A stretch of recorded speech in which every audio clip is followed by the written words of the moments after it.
Hi, I'm Mariell Jessup from the American Heart Association, and I'm here with our president of the American Heart Association, Mark Creager. We're in London, not so sunny today, at the European Society of Cardiology. We're very interested and excited about so much that's been presented at the Hotline trials. I believe, Mark, that you were very interested in the hypertension trials of Hotline IV. I was indeed. This was really a very important hotline session, as you mentioned, Marielle, focusing on high blood pressure.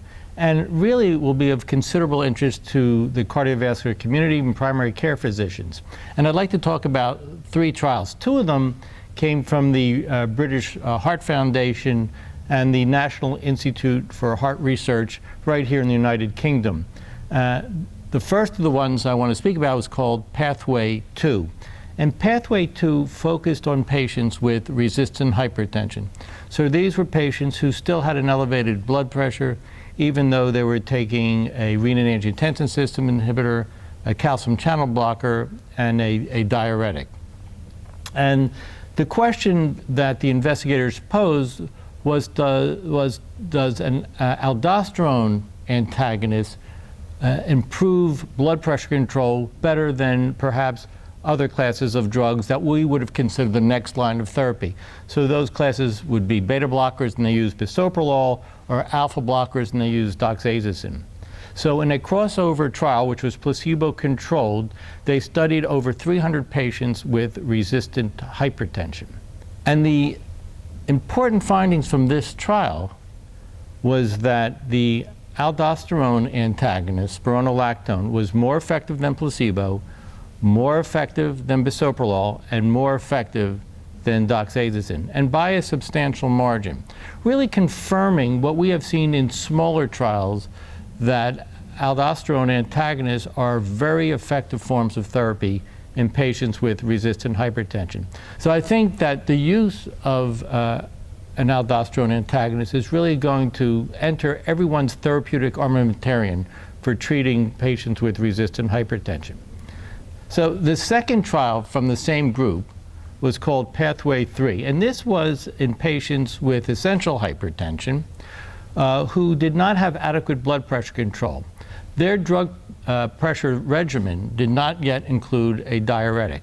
And the question that was being asked was, does a lower dose combination of a thiazide diuretic, hydrochlorothiazide, and a potassium sparing diuretic, amiloride, is that combination more effective in reducing the risk of an elevated blood sugar, or in reducing the risk of high potassium, and in lowering blood pressure than either higher doses of hydrochlorothiazide alone or higher doses of amiloride alone?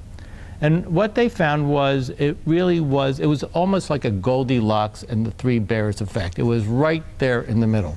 So hydrochlorothiazide tended to increase glucose in our oral glucose tolerance test. Amiloride alone, it tended to reduce it, and the combination was right in the middle. And the opposite was true with potassium. So amiloride tended to increase potassium when given alone. Hydrochlorothiazide reduced it, and the combination of the 2, it was more in the middle. But in terms of blood pressure control, the combination of lower doses of hydrochlorothiazide plus lower doses of amiloride were better than higher doses of hydrochlorothiazide again, or higher doses of amiloride. Yeah, I love that trial. Less is more in this case. There you go. And they're inexpensive, easily available drugs. Right, and the amiloride hydrochlorothiazide combination has not been used much in recent years. Now the third trial was called the parameter trial. Now the parameter trial used a drug whose initials and number is LCZ696. And what this is an angiotensin receptor neprilysin inhibitor, going by the acronym ARNI. Right. And this trial was looking at patients who were elderly with systolic hypertension, a very tough group of patients in whom to get their blood pressure under control. And to be eligible for this trial, you had to have a systolic blood pressure greater than 150 and a wide pulse pressure, more than 60 millimeters of mercury, indicative of increased vascular stiffness.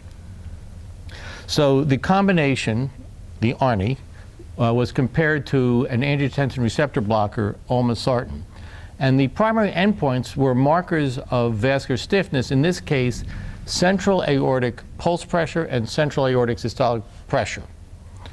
And the important findings from this trial was that indeed the combined neprilysin inhibitor angiotensin receptor blocker was more effective at lowering central aortic systolic pressure, central aortic pulse pressure than olmesartan.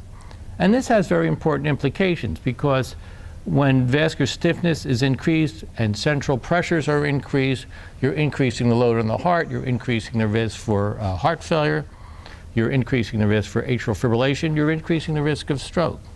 So although this was not an outcome trial per se, in terms of cardiovascular events, it certainly shows promise of more effective blood pressure control in this very vulnerable population. And this new class, ARNI, that we heard so much about last year at this meeting in the Paradigm trial, which was looking at this ARNI class in patients with low EF heart failure, was a real blockbuster last year. This is now more mechanistic rationale for using this class of drug in other kinds of patients.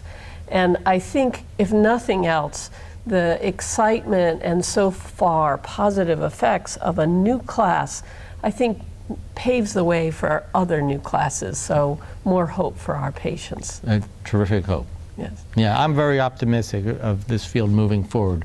With the trials that I saw today, I think they'll be very applicable right off the bat.